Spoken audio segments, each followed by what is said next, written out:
CSRM, Uttermost Sport, training videos for sports ministers around the world. You've been around the world. I have more than 70 countries, 70 and countries. I'm really excited about this topic we've been discussing, competition. It's just so relevant, I think, for anyone involved in sports, but specifically maybe for sportsmen as well. Maybe you're watching as an athlete, you're thinking, how can I be a competitive athlete and still keep my faith?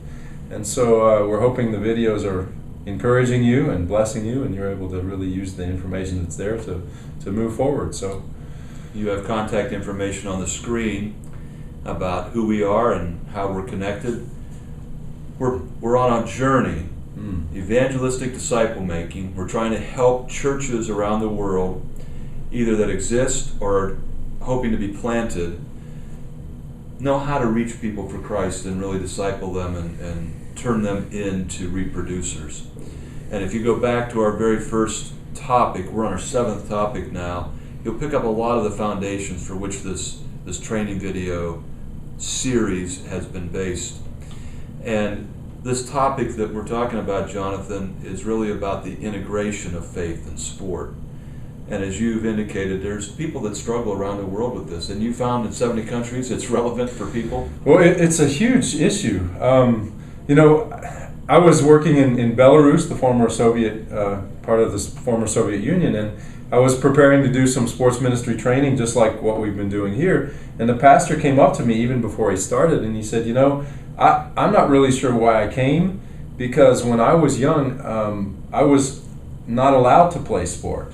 Because in the Soviet Union, it was something that was used for propaganda and for the advancement of the great Soviet state. And as a believer, you just couldn't play sport and be a follower of Christ. They didn't think. And so he came and he was there and he was saying, I don't know what you're going to teach us, but I'm going to try to learn. And at the end, he came back and he said, wow, thanks for what you shared, because I really see how God can redeem and has redeemed sport and wants us to use it in our ministry. And so as we discuss this topic of competition, this is where I think a lot of people get off track, because you see the environment that it creates, you see the challenges that come with not representing Christ, or people representing Christ who aren't playing in a way that represents Christ, and then you just want to do away with it all. That's right. But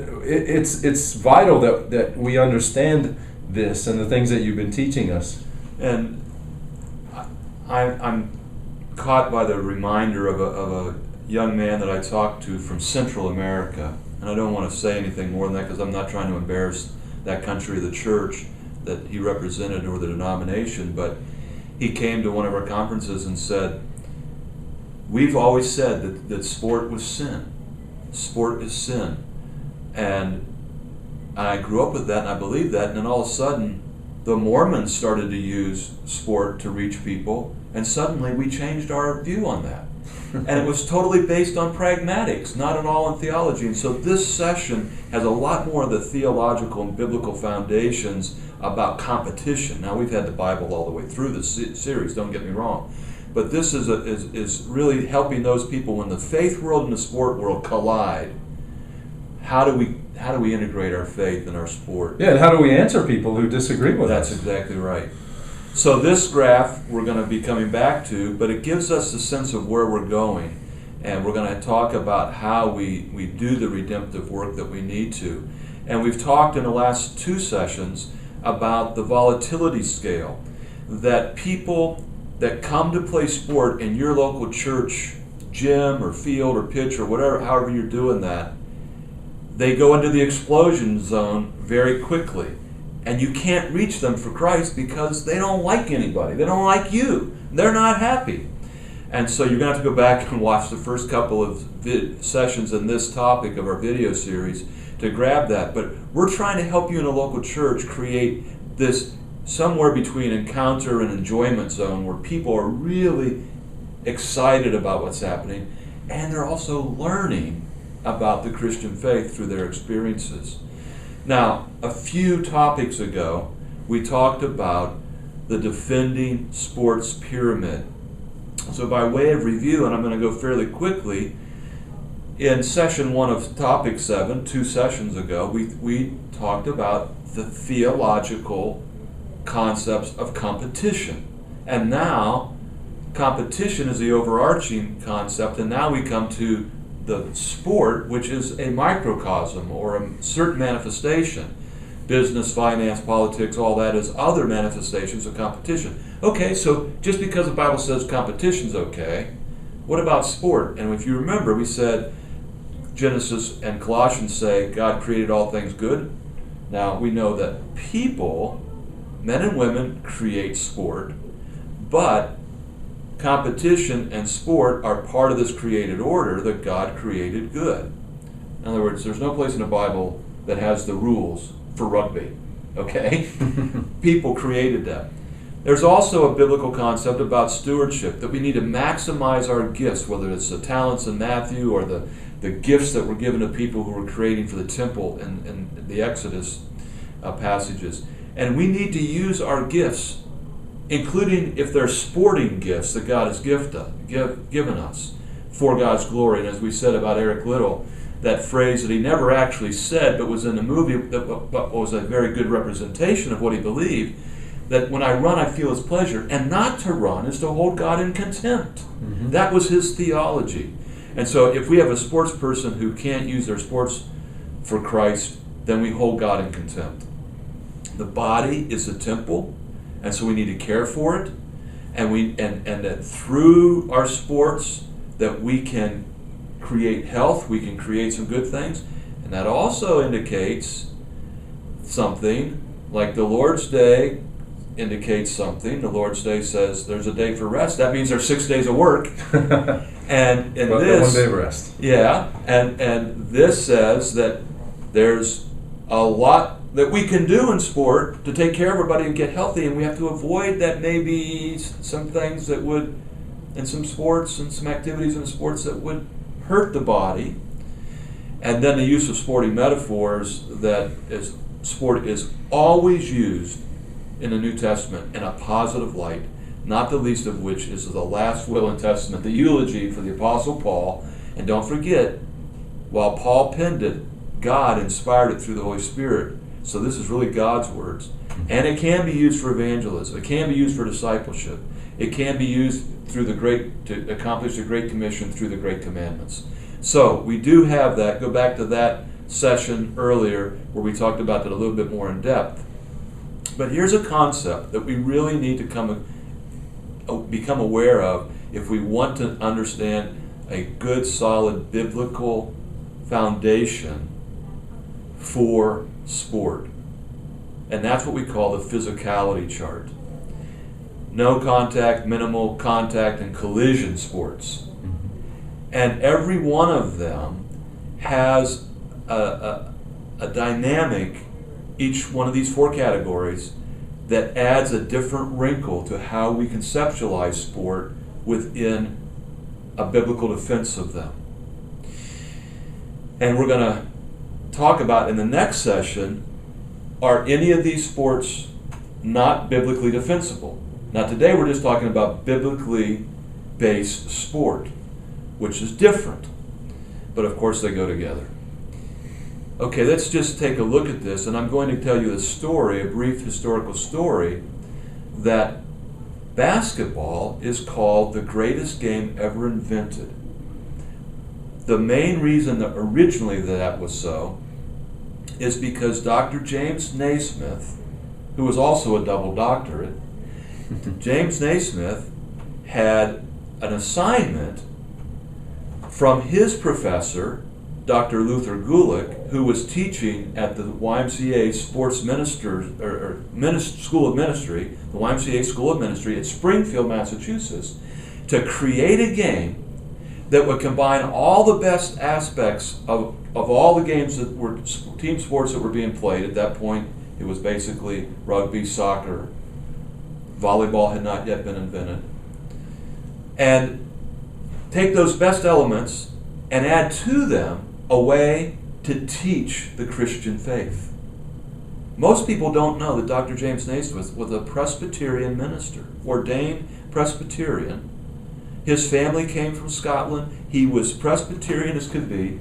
And he got this assignment and he created a game of basketball. Do you know in the original rules of basketball, you were not allowed to dribble? Right. You were not allowed to advance the ball down the floor. And you had zones that you had to stay in. You could move after you passed the ball, right, but you were there. It's played a lot like ultimate frisbee today. In fact, my son has done a seminar on Naismith's ultimate reality or something like that. Or the ultimate fulfillment of Naismith's dreams. That's what it was called. And the ultimate meaning ultimate frisbee, because ultimate frisbee is played according to the original rules of basketball. Huh. You can't run with the ball, you can't run and dribble it, you have to pass it down the field. Theologically, we need teammates to help us. And there's many more. I could go on with that. But part of what he had recognized was that the sports that cause people bodily injury are those that you can move the ball by yourself down the field. Because the only way to stop you is by collision. Now, don't jump to conclusions yet, but just understand that what we're trying to get through here is that physicality in sport does have an impact on biblically based sport. Now, here's the template. The template for biblically defensible sport. If the sport does not have a redemptive purpose, it cannot be biblically defensible. Mm-hmm. If the only purpose of that sport is to injure, maim, and kill somebody, it's not biblically defensible. Let me explain this. Yeah. What's the difference between the old swashbuckling movies of the sword fight and the Olympic fencers? They're both with swords. They're both with swords, and they both have a purpose. But one is intentionally to maim and kill, and the other is to score points. Mm-hmm. So sword play is not unbiblical, unless you take the end off and take the chainmail off and you kill somebody. Mm-hmm. I think you get the sense. I think it takes us back to that point that what created can be good, but it's the purpose with which it's being used that makes it good or bad. Exactly. Good. So, redemptive purpose. It has to be a redemptive purpose. And redemptive purpose could be as simple as making money. That's okay. Governing rules. The governing rules have to protect the temple of the Holy Spirit, our bodies. The governing rules have to make it so that everybody is fair, treated the same. They have an equal playing field. The governing rules have to take all of those things in to make sure that it can be biblically defensible. But if you have rules but there's no penalty, there's no law. And so rules without a penalty, they have no law. So we've got to have an enforcement. Therefore, the league directors, the league officials, the game officials, they have to enforce those rules as they were intended. Not how they interpret them, but how they were intended. And then, obviously, management or coaching, how we train our players, needs to go back to redemptive purpose, back to the governing rules. We can't teach people to cheat, even though we can win better if we can cheat. And then it's actually the participants, the sports people that are out there, the men and women that are competing, children that are competing, they have to compete in the way that is biblically defensible, going back to those governing rules. And it even comes down to the spectators. Spectators, especially, yes, mom and dads, need to be good spectators. At any one of these levels, if somebody's not going the direction that goes back up to that redemptive purpose and governing rules of participation, it makes it not biblically defensible. Now, a sport could be biblically defensible, but the way somebody approaches it would not be. That does not mean the sport's not biblically defensible. It means the sports person is unbiblical. Their motive, again. And so that's a differentiation that we want you to be very clear in. But sometimes you in the local church are going to find that it's gone so far that maybe you can't conduct that league anymore because you don't have what you need. So, again, here's our homework. The relevance for local church sports outreach. You have got to determine the governing rules, and they've got to be able to enhance and promote the individuals that are playing. And you have to bring everybody into alignment. Your league directors, your coaches, your officials, your parents, your players, everybody has to know what your governing rules are and your purposes are for that league. Now, let me just say this quickly. There's a lot of you out there that are running church sports ministries in local churches, and you think that your customer is the child. It's really the parent. And you have to understand there's a different perspective from the child and the parent. A 6-year-old child doesn't know where to go to play sport. The parents are choosing you for 2 reasons. They're choosing you because they assume being a church you're going to teach morals and values, so you better be doing that. You better be teaching a good ethic. But they're also coming to you because they want their kid to get a college scholarship someday, and so you're supposed to make them into the sports person that they need to be. Now, the likelihood is not very likely that that's going to happen. But there will be kids in your leagues that will get college scholarships if, in fact, you help them get better at your sport. And if you're not helping them get better at their sport, and you're not helping them understand competition and get better, you're not helping them. And if you don't, those parents are going to choose another church.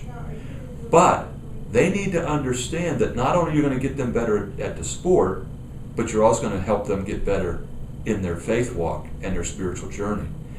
You have to get alignment. Coaches need to know that this isn't a vacation Bible school with a ball. It's an athletic league that uses biblical principles. So, Jonathan, this is how we can get things going. And you are always... got to promote Greg's book. And if you really want to read more up on this, I encourage you to get his book. It's really a thorough investigation into this subject, and so it's really good stuff. This is really important because I think ultimately, as we know, our goal is to draw people closer to Christ. Exactly. And if our sports and the things that we're doing are not biblically defensible, and we fall down in those areas that you're talking about, we're not going to be representing Christ well. No. And when we don't represent Him well, then we push people away instead of drawing them to Him.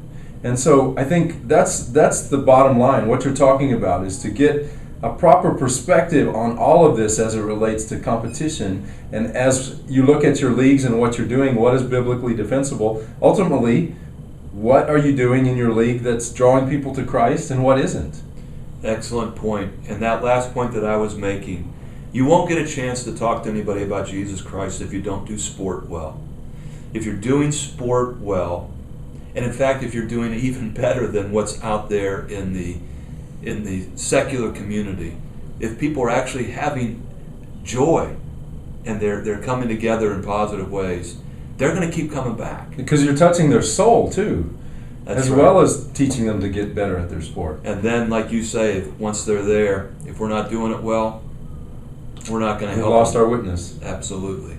Okay, we're going to our next session, which will be another video, and now we're going to talk about biblically defensible sports. Is your sport biblically defensible? Is the sport that you love to watch or play or coach or whatever, can you say, yes, I'm going to be able to do that and Christ is going to be glorified? Great. Do any not make the cut? That's where we're going next time. You don't want to miss it. Yeah, join us, please.